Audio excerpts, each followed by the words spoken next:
Now let's look at the factoring formula for the sum and difference of two cubes. And you will notice that this formula is just a rearranged formula for the product of a binomial and a trinomial from special products of polynomials.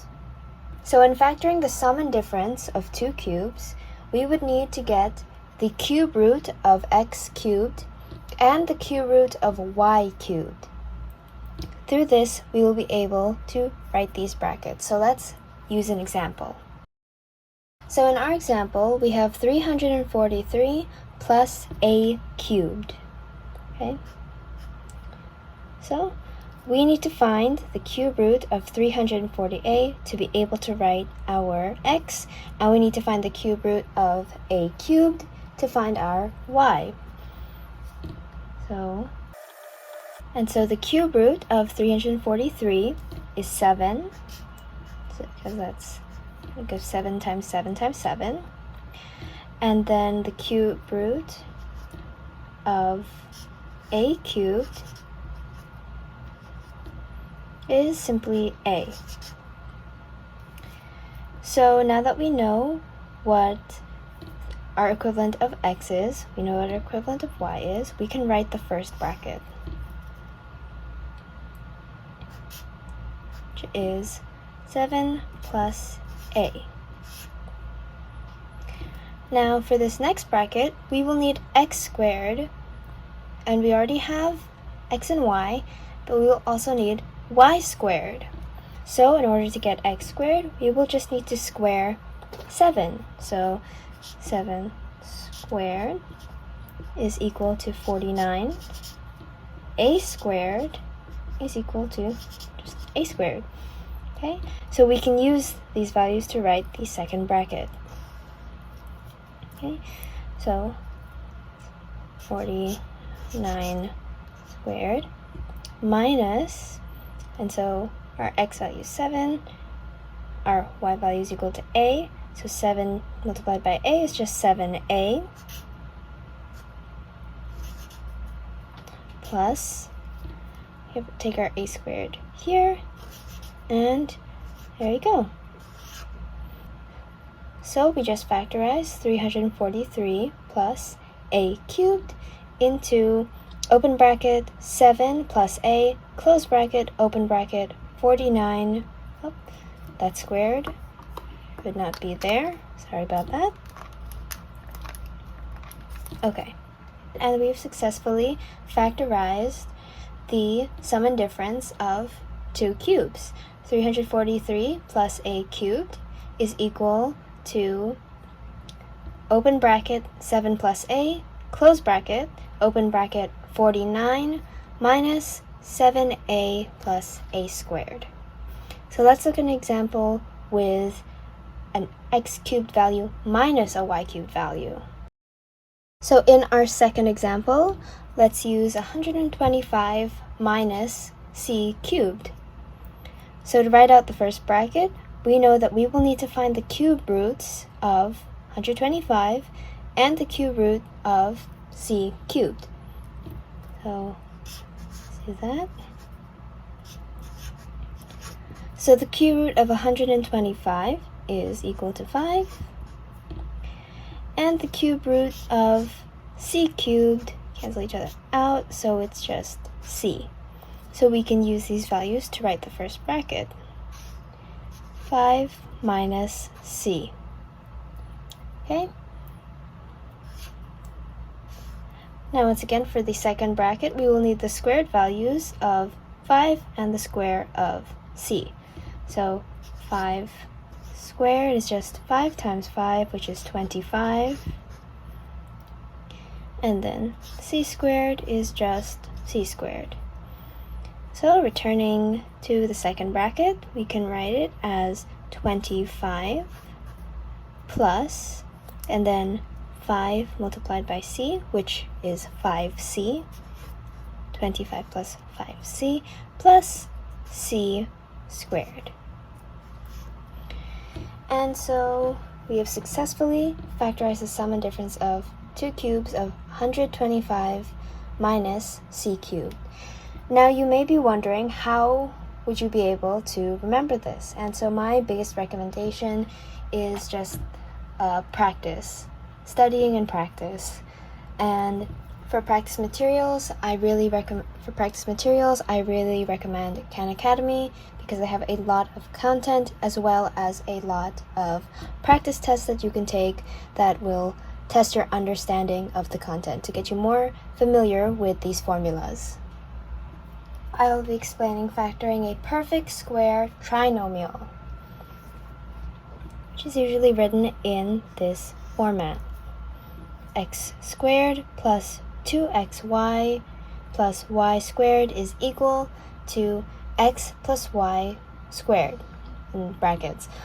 And also x squared minus 2xy plus y squared is equal to, open bracket, x minus y, close bracket, squared. And so this is known as a perfect square trinomial because the terms x squared and y squared are each perfect squares, meaning that they are the product of a rational number multiplied by itself. And we're gonna see what this means in an example. Alright, so in our example, we have 49 plus 14b plus b squared. And so before we can try to factor out this left-hand side, we need to check if this trinomial, just 3 numbers, is a perfect square. So we need to check if the first term is perfect. Again, a perfect square is the product of a rational number multiplied by itself. So to find out if 49 is a perfect square, we need to find the square root of 49. If the square root of 49 is equal to a rational number, then 49 is a perfect square. Okay, so let's get the square root. Square root of 49 is equal to 7. 7 is a rational number, therefore 49 is a perfect square. Okay, let's move on to the second step in checking if this trinomial is a perfect square, if the last term is perfect. Okay, so we understand that b is meant to represent a rational number. Therefore, the square root of b squared is equal to b, which refers to a rational number. And the final thing we need to do to check if the trinomial is a perfect square is to check if the second term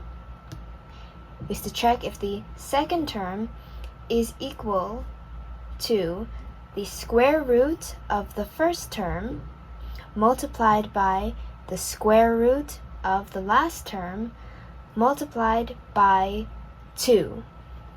Okay, so let's check if this middle term of the trinomial makes this a perfect square trinomial. Okay, so we've established that the first term is 49 and the square root of 49 is 7. We've established that the last term is b squared and the square root of b squared is b. Okay, so that's 2 things.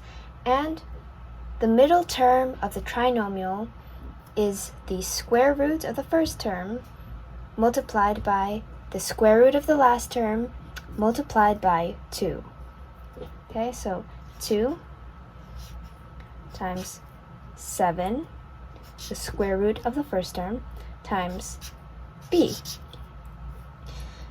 2 times 7 is 14, so thus it's 14b. And since our middle term is 14b, we can verify that this is a perfect trinomial because square root of the first term is a rational number, square root of the last term is a rational number, and the middle term is equal to the square root of the first term times the square root of the last term times 2, which we have found by calculating it right here.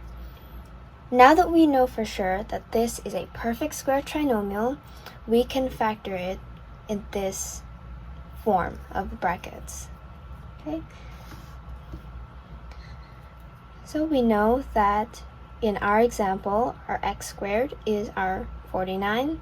Therefore, our x in the brackets is 7, because that's the square root of 49. 7 plus, and so we know that in our example, our y squared is equal to our b squared, and thus y is equal, in our example, is equal to the square root of b squared, which is b. And there we go, we have factored a perfect square trinomial. Now let's look at an example of a trinomial that is not a perfect square. Okay, so here is our example trinomial. We have 36 plus 18c plus c squared. All right, so what is the square root of 36? I'm going to write it in little numbers here. Square root of 36 is equal to 6. Okay, so that's a rational number. Okay, and then the square root of c squared, we know that to be c. So far, it looks like it may be a perfect square trinomial. However, what's important is that we have to look into the middle term. Okay? So we've established that the middle term is the square root of the first term, 6, this multiplied by the square root of the last term, c, multiplied by 2. So 6 times 2 times c, that is equal to 12c. 12c is not equal to the 18c of the given trinomial. Therefore, this trinomial is not perfect square trinomial. And so we cannot factor it in this form. You would have to factor it differently. So that's an important thing to check when factoring trinomials. If in this form, you would want to check first that it is a perfect square trinomial. Let's look at one more example of factoring a perfect square trinomial. Okay, so in our given example, we have 25 minus 30d plus 9d squared. So we first need to check that this trinomial is a perfect square trinomial in order to factorize it as in this form of x minus y squared. So let's find first the square root of the first term, and if that is a rational number. Square root of 25 is 5, which is a rational number. Now we need to find the square root of the last term, which is square root of 9d squared. That is equal to 3d, which we know that d is meant to represent a rational number, therefore this is also fitting the condition so far for a perfect square trinomial. Finally, we need to check that the middle term is meeting the condition of a perfect square trinomial. So again, the middle term is the product of the square root of the first term, 5, times the square root of the last term, which is 3d, times 2. Okay, so 5 times 3d times 2 is equal to 30d,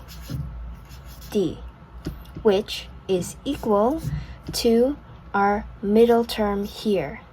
Therefore, this is a perfect square trinomial, and thus we can factor it into these brackets as 5 minus 3d squared. And so I hope that helped you understand how to factorize a perfect square trinomial. Once again, I recommend just practicing in order to get used to how these formulas are written and how to verify that you are working with a perfect square trinomial. There are lots of worksheets and websites available online to help understand and remember this concept.